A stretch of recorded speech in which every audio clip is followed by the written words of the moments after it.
Soyez les bienvenus sur le plateau télé des JFR édition 2022. À mes côtés, le professeur Isabelle Thomasin-Nagara. Bonjour professeur. Bonjour. Merci d'être avec nous pour parler de l'endométriose et de la place de l'imagerie.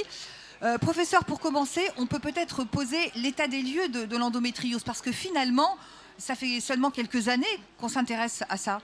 Alors, l'endométriose pelvienne, c'est une pathologie très fréquente. On évalue à peu près à 2 à 4 millions de femmes en France, le nombre de femmes touchées par cette pathologie. Et on sait que le gros problème jusqu'à maintenant, c'était un retard diagnostique colossal, puisqu'il était évalué entre 7 à 10 ans.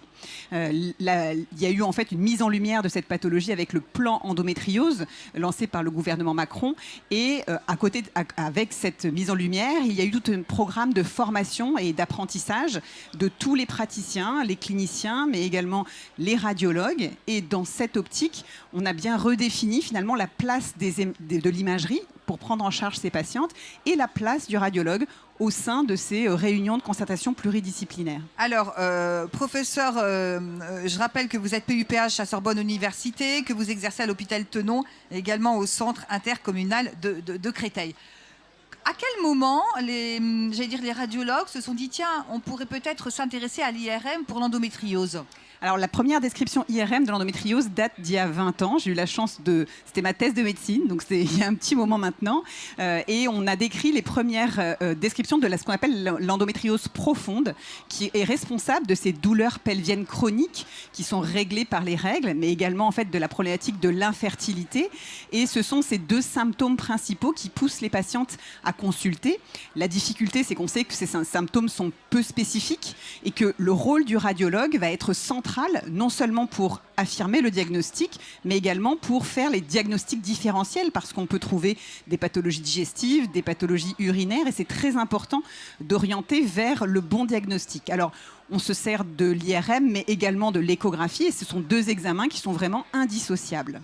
À quel moment faut-il faire une IRM? En deuxième ou première intention? Alors, le diagnostic d'endométriose se porte sur une triade qui est l'examen clinique et les symptômes, l'échographie et éventuellement l'IRM.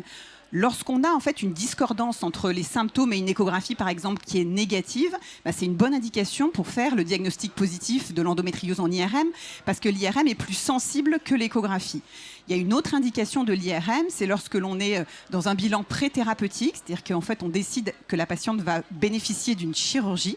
Et dans ces cas-là, il est important de faire une IRM pour avoir une description exhaustive de la maladie, parce que en fonction de ce qu'on trouve, la chirurgie ne va pas être la même, l'endroit où on peut les opérer ne va pas être le même, il faut des expertises différentes et on peut avoir plusieurs corps de métier, plusieurs types de chirurgiens différents nécessaires autour de la patiente, les gynécologues, mais aussi les chirurgiens digestifs ou les urologues, et tout ça permet de planifier le geste chirurgical. Alors comment se déroule une IRM pelvienne? Comment ça se passe?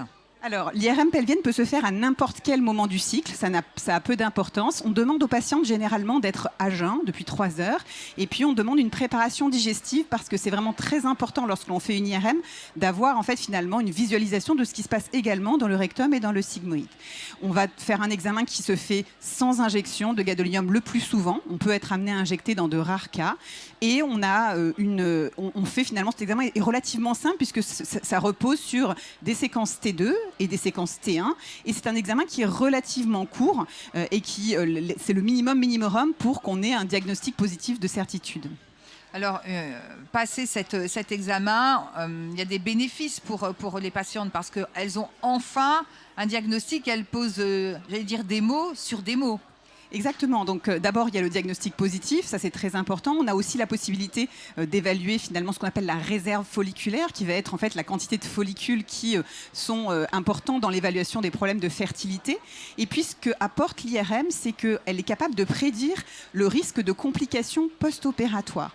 Et ça c'est extrêmement important. Il y a eu récemment une grande étude multicentrique française dont le promoteur est la CIFEM, qui a été conduite, et on a les résultats qui vont être publiés prochainement, qui a permis d'abord de construire ce qu'on appelle un lexique de langage commun. Et ça, c'est une publication qui sort ce mois-ci dans la Revue nationale de radiologie Diagnostic Interventional Imaging. C'est en français, mais le titre de la revue est en anglais.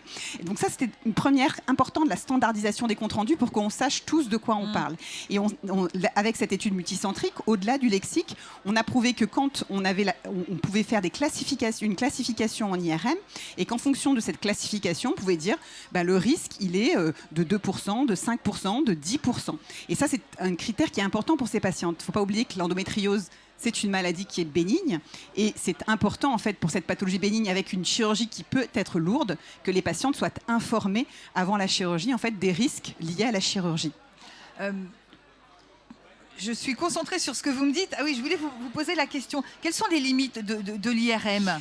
Alors, les limites de l'IRM, comme on l'a dit, c'est une technique qui est très sensible. Et généralement, quand on a une technique qui est très sensible, souvent, elle peut manquer de spécificité. C'est le cas de l'IRM. On décrit beaucoup de choses, notamment ces fameux ligaments utérosacrés. Et c'est vrai que la sémiologie n'est pas facile.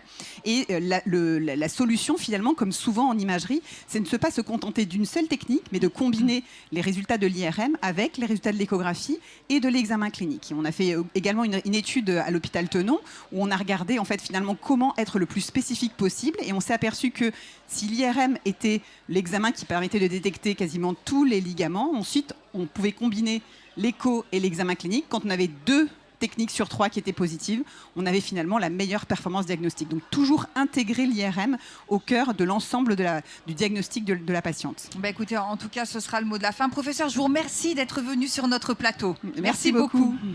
Quant à moi, je vous remercie de nous avoir suivis et puis restez avec nous, d'autres entretiens suivent.